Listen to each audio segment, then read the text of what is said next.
सो hello everyone, तो welcome to my YouTube channel. तो मैं हूं आपका साहिल भैया और आज की इस वीडियो में दोस्तों हम लोग क्लास 10th का इकोनॉमिक्स का जो चैप्टर 2 है, हमारा sectors of the Indian economy से रिलेटेड जितना भी दोस्तों इंपॉर्टेंट क्वेश्चंस हैं जो कि आपके बोर्ड एग्जामिनेशन में दोस्तों आने वाले हैं, मैं ऑलरेडी हमारे इस चैनल पे इस चैप्टर का वन शॉट वीडियो एकदम दोस्तों 1 घंटे के अंदर तुम्हारा 50 मिनट से 55 मिनट का वो वीडियो है, तुम जाके देख सकते हो दोस्तों। Sectors of the Indian economy पूरा बेस्ड नोट्स के साथ मैं पूरे वन शॉट को कवर करके रखा हूँ। 1 घंटा दे दोगे तो तुम्हारा पूरा चैप्टर खत्म हो जाएगा। अगर तुम एनसीईआरटी लाइन बाय लाइन समझना चाहते हो कम टाइम में तो ठीक है, पूरा कॉन्सेप्ट एनसीईआरटी वाइज मैं कवर कर दिया हूँ। अनदरवाइज अगर तुम पूरे क्वेश्चंस पे फोकस करना चाहते हो और बहुत ज़्यादा इंपॉर्टेंट क्वेश्चन है कि इस चैप्टर से क्या सब क्वेश्चन आते हैं और 100% गारंटी रहता है दोस्तों कि यही क्वेश्चन तुम्हारे बोर्ड एग्जामिनेशन में आने वाले हैं, तो दोस्तों उन्हीं को हम आज इस वीडियो में डिस्कस करने वाले हैं और वही सारा क्वेश्चन मैं आज लेके आया हूं तुम लोगों के लिए। तो दोस्तों बहुत ही ज़्यादा इजी क्वेश्चन रहता है, तो कोई दिक्कत की बात नहीं है। मैं इस पूरे वीडियो में दोस्तों तुम्हारा 6 से 7 क्वेश्चन 8 क्वेश्चन में तुम्हारा पूरा चैप्टर को कवर कर दूंगा, ठीक है। एकदम गारंटी रहेगा कि तुम्हारे सेट में सेट 1 या सेट 2 सेट 3 सेट 4 जो भी सेट तुम्हें मिले उसमें क्वेश्चन छपने वाला है तुम्हारे बोर्ड एग्जामिनेशन में। और तुम्हारे प्री बोर्ड में भी जो स्कूल के टीचर क्वेश्चन बनाने वाले हैं इनसे बाहर कोई क्वेश्चन नहीं आने वाला है, ठीक है। प्री बोर्ड में भी गारंटी रहेगा मेरा। और जो नोट्स मैंने दिया है वन शॉट में, अगर तुम देखना चाहते हो तो तुम जाके वहां से कवर कर सकते हो और नोट्स का फायदा उठा सकते हो, ठीक है। तो दोस्तों चलते हैं हम लोग हमारे आज के पहला क्वेश्चन पे, जो हमारा सेक्टर्स ऑफ इंडियन इकोनॉमी है। तो सेक्टर्स की जब बात आती है तो एकदम दिमाग में तुम लोग का घूमता होगा भाई, हाँ primary sector, secondary sector, tertiary sector, तो उन्हीं पे सारा बेस सारा क्वेश्चन है, ठीक है। अभी चैप्टर 1 डेवलपमेंट पर है, तो डेवलपमेंट का भी कहीं ना कहीं इस चैप्टर में बहुत ज्यादा इंपॉर्टेंट रोल है, ठीक है। तो ये बहुत ज्यादा इंपॉर्टेंट रहता है कि तुम्हें कैसे कनेक्ट करना है हर चैप्टर को एक दूसरे से, ठीक है। क्योंकि मनी एंड क्रेडिट भी इसका नेक्स्ट चैप्टर है जो कि मैंने उसका भी वन शॉट पढ़ा के रखा है, तो उसका भी इंपॉर्टेंट क्वेश्चन बहुत जल्दी मैं डालने वाला हूं फिर से। और ओल्ड इंपॉर्टेंट क्वेश्चन भी, मेरा ओल्ड वीडियोस भी इंपॉर्टेंट क्वेश्चन का मनी एंड क्रेडिट से रिलेटेड चैनल पे डाला हुआ है, तुम जाके चेकआउट कर सकते हो, ठीक है। तो आज चलते हैं हमारा sector of the Indian economy से। तो पहला क्वेश्चन क्या कह रहा है कि give a simple method to calculate gross domestic product. देखो ग्रॉस डोमेस्टिक प्रोडक्ट, यहाँ पे लोगों को बहुत सारे बच्चे भी यहाँ पे आए होंगे जो इनको पता भी नहीं होगा फुल फॉर्म। तो ज़्यादा कुछ नहीं है भाई, तुम्हारा जीडीपी का ये फुल फॉर्म है, ठीक है, ग्रॉस डोमेस्टिक प्रोडक्ट। तो जीडीपी से रिलेटेड तुम्हारा क्वेश्चन आता है एग्जामिनेशन में कि कैसे सिंपल मेथड बताओ कोई जो कि ग्रॉस डोमेस्टिक प्रोडक्ट को कैलकुलेट करके हम लोग, मतलब what is gross domestic product, ये तुमसे पूछा है। और उससे पूछा है कि इससे क्या तुम समझते हो और इंडिया में क्या टास्क इसके लिए अंडरटेक किए गए हैं, ठीक है। तुमको इसमें कुछ नहीं करना है, बस इसमें टर्सरी, सेकेंडरी और प्राइमरी सेक्टर से रिलेटेड कनेक्ट करके जीडीपी को बता देना है। लेकिन उससे पहले तुमको जीडीपी का डिफिनेशन देना पड़ेगा कि the value of final goods and services जो कि प्रोड्यूस किए जाते हैं इस सेक्टर में। अरे जो भी वैल्यूज और जो तुम्हारा प्रोडक्ट का, सर्विसेज का, जो भी तुम्हारा गुड्स या सर्विसेज का तुम्हारा फाइनल वैल्यूज रहता है कोई भी सेक्टर में, ठीक है, इन इस सेक्टर टर्सरी, सेकेंडरी या फिर तुम्हारा प्राइमरी, उसमें पार्टिकुलर ईयर में, मतलब हर ईयर में उसके total production of the sector for the year, मतलब सबको जोड़ देना है तीनों सेक्टर के, समझे, टोटल वैल्यूज को जो प्रोडक्शन हुआ, फिर उसके बाद जीडीपी को हम लोग काउंट करते हैं। तो दिस आर द थिंग्स, यही तुम्हारा हो गया जीडीपी, ठीक है। अब उसको फिर लाइन बाय लाइन तुम लोग रीड आउट कर लेना। मैं वीडियो को लंबा नहीं करना चाहता हूँ इसलिए रीड आउट नहीं करूंगा, लेकिन एक तुम्हें ओवरव्यू देते चलता हूँ हर क्वेश्चन का, ठीक है, और समझाते हुए चलूंगा। और तुमको आंसर मैंने देकर रखा है, तुम आंसर रीड आउट कर लेना और नोट्स में तुम बना भी सकते हो। अभी क्वेश्चन लिखने का तुम्हारा टाइम आ चुका है, एग्जामिनेशन के तुम्हारे 2-3 मंथ सिर्फ बचे हुए हैं, ठीक है दोस्तों। तो चलो हम लोग चलते हैं हमारे नेक्स्ट क्वेश्चन पे। क्वेश्चन नंबर 2 क्या कह रहा है कि right down the 5 features of organise sector.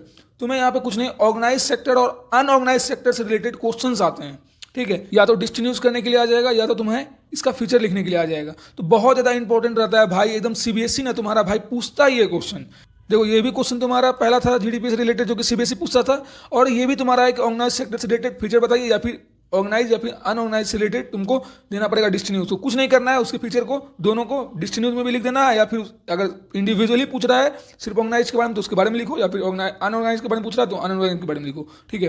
अब हमारा क्वेश्चन नंबर 3 आता है दोस्तों कि describe the developments which change today.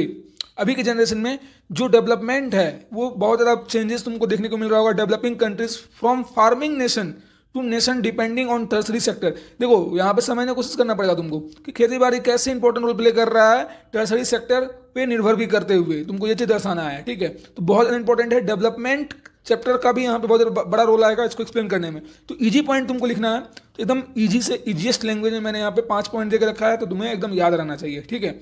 Developing countries में किस तरीके का तुम्हारा मतलब इस स्किल्ड वर्कर होना चाहिए कि नहीं होना चाहिए, शॉर्टेज होना चाहिए कि नहीं होना चाहिए स्किल्ड वर्कर का, फिर जो फैसिलिटीज़ वगैरह एग्रीकल्चर में है, इंफ्रास्ट्रक्चर है, ये सबको मतलब ग्रोथ करना चाहिए कि नहीं करना चाहिए, मॉल्स रेस्टोरेंट वगैरह टूरिज्म वगैरह को प्रमोट करना चाहिए कि नहीं करना चाहिए, दीज आर द थिंग्स। समझ में आ रहा है कि नहीं?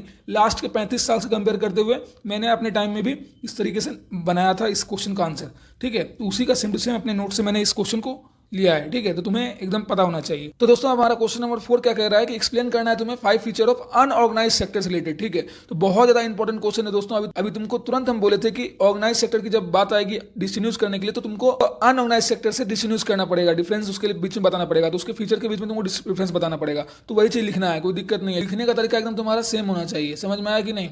अब ये भी सीबीएसई का क्वेश्चन है दोस्तों, एकदम ध्यान रखना है, ठीक है, कि क्या है अनऑर्गेनाइज सेक्टर का तुम्हारा इंपॉर्टेंट फीचर्स। तो 5-6 पॉइंट मैंने दे के रखा, इजी पॉइंट है, इजीएस्ट पॉइंट्स, इससे ज़्यादा इजी लैंग्वेज में कहीं तुमको मिलने वाला नहीं है, ठीक है। अब क्वेश्चन नंबर 5 बहुत ज़्यादा इंपॉर्टेंट आता है दोस्तों कि give reasons for the rising of importance of tertiary sector in India. एकदम विस्फोटक क्वेश्चन है भाई, एकदम विस्फोटक क्वेश्चन है, छप जाएगा क्वेश्चन तुम्हारे पेपर में, गारंटी दे रहा हूं।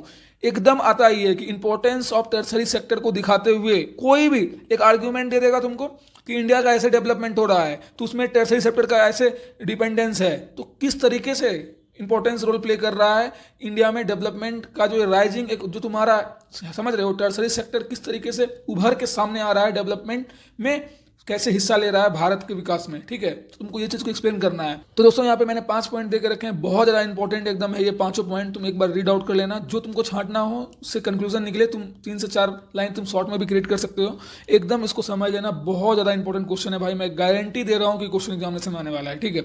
अगर ये नहीं आया तो तुम बोल देना। इंपॉर्टेंस ऑफ टर्सरी सेक्टर आता ही है यार, आता ही है, कुछ आए ना आए 2 क्वेश्चन तो आउट रहता है तुम्हारा। क्या एक तो तुम्हारा सेक्टर के बारे में आ जाएगा, या प्राइमरी सेकेंडरी या टर्सरी, चाहे तीनों में से किसी के बारे में तुम पढ़ के चले जाओ तो आ जाएगा। एक है अनऑर्गेनाइज और ऑर्गेनाइज, और तुम अगर कुछ ज्यादा पढ़ना चाहते हो जीडीपी के बारे में पढ़ लो, बस यही सब तो चीज है। 6ठा नंबर क्वेश्चन क्या कह रहा है हमारा कि डिस्टिंग्विश करना है तुमको प्राइमरी सेक्टर और सेकेंडरी सेक्टर के बारे में। तुमने बताए थे देखो टर्सरी सेक्टर के बारे में तो पूरा एकदम क्वेश्चन ही तुमको आ जाएगा, ठीक है, एकदम एक्सप्लेन से। अगर इंडिविजुअली टर्सरी सेक्टर के बारे में लिखने के लिए आएगा तो इंडिया के क्या डेवलपमेंट में क्या रोल प्ले कर रहा है टर्सरी सेक्टर, कैसे उभर रहा है, राइजिंग हो रहा है, तो तुमको ये अलग क्वेश्चन आ सकता है। लेकिन अगर प्राइमरी सेकेंडरी के बारे में आएगा डिस्टिंग्विश करने के लिए, तुम उसको कर देना। बहुत ज्यादा इंपॉर्टेंट है तुम्हारा दोस्तों प्राइमरी सेक्टर और सेकेंडरी सेक्टर भी। 4 पॉइंट मैंने देकर रखा है, इनफ है that is for your board examination भाई, ठीक है। इससे ज्यादा इंपॉर्टेंट तुम्हारा कुछ नहीं हो सकता है दोस्तों, मैं जो दे रहा हूं ना दैट इज ब्रह्मास्त्र, ठीक है। Explain 3 causes of unemployment in India. तुम्हें अब 3 कारण बताना है, 3 रीजन को बताना है जो कि बेरोजगारी भारत में प्रमोट कर रहा है, ठीक है, जो बेरोजगारी को मतलब बढ़ावा दे रहा है और बेरोजगारी को क्या हो रहा है, लीड कर रहा है, मतलब इट लीड्स अनएम्प्लॉयमेंट, किस वजह से। And suggest any 2 measure to reduce unemployment. तो तुम्हें 3 कारणों को देते हुए ये भी बताना है कि तुम क्या कर सकते हो। अगर तुमको 2 मिनट के लिए प्रधानमंत्री बना दिया जाए, प्रेसिडेंट बना दिया जाए, मुख्यमंत्री बना दिया जाए, तो तुम्हारे दिमाग में क्या आएगा कि हम क्या करें, ठीक है। ये तुम खुद से भी लिख सकते हो दोस्तों, ठीक है, कोई दिक्कत की बात नहीं है। लेकिन हाँ, क्या लिखना है तुमको वो बताना है। 2 मेजर भी बताना है, 2 मेजर्स तुमको बताना है, 2 उपायों को बताना है। मेजर्स मतलब क्या, उपायों को बताना है जो कि रिड्यूस करता है अनएम्प्लॉयमेंट भारत में, ठीक है, भारत में बेरोजगारी को घटा सकता है। तो ये तुम्हारा 3 पॉइंट तुम्हारा हो गया अनएम्प्लॉयमेंट पे दोस्तों, और फिर तुम्हारा ये 2 पॉइंट हो गया रिड्यूस कैसे करना है अनएम्प्लॉयमेंट को भारत में।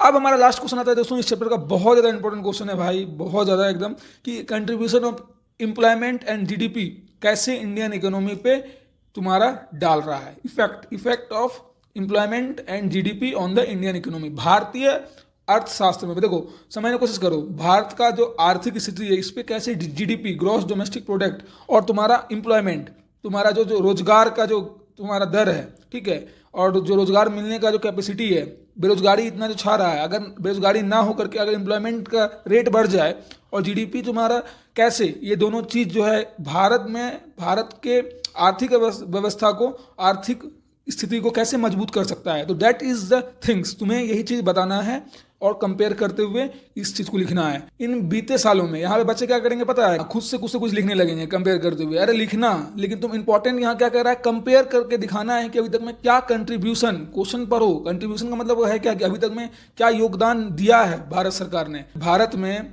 किसी भी तुम्हारा पॉलिटिकल पार्टीज का अगर गवर्नमेंट चल रहा है तो उन लोगों ने क्या किया है भारत के अर्थशास्त्र को, मतलब आर्थिक स्थिति को मजबूत करने के लिए, एम्प्लॉयमेंट और जीडीपी को में क्या किया है जो उसको मजबूत कर सकता है। ठीक है, दीज आर द थिंग्स। ठीक है कि नहीं। तो 1900 लेकर 50 से 51 तक की बात है, फिर 2003 से 2004 की बात है, फिर 2003 से 2004 में दोनों की बात है, सेकेंडरी प्लस प्राइमरी सेक्टर की बात।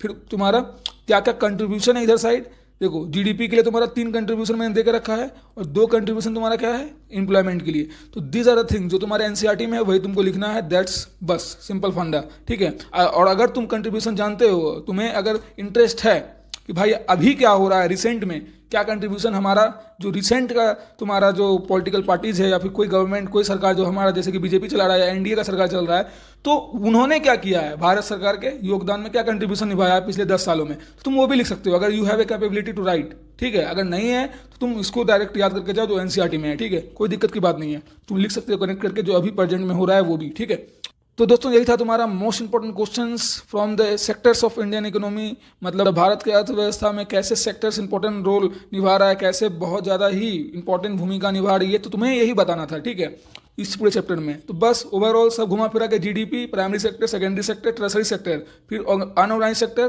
फिर तुम्हारा ऑर्गेनाइज सेक्टर, और क्या जो टर्सरी सेक्टर का राइजिंग कैसे है डेवलपमेंट में, ये तुम्हें बताना है। कंपेयर करना है जीडीपी और तुम्हारा एम्प्लॉयमेंट और अनएम्प्लॉयमेंट को कैसे क्या करके घटा सकते हैं अनएम्प्लॉयमेंट को, और गवर्नमेंट ने क्या कंट्रीब्यूशन दिया है जो कि इंडियन इकोनॉमी को इंक्रीज करता है, बूस्टअप करता है। तो दीज आर द थिंग्स, ये अगर तुम्हें पता रहेगा तो पूरा चैप्टर का तुम कंक्लूजन जानते हो दिमाग में, इससे ज़्यादा कुछ समझ जानने का जरूरत नहीं है, तुम एग्जाम में फोड़ के आने वाले हो। ठीक है, गारंटी दे रहा हूँ।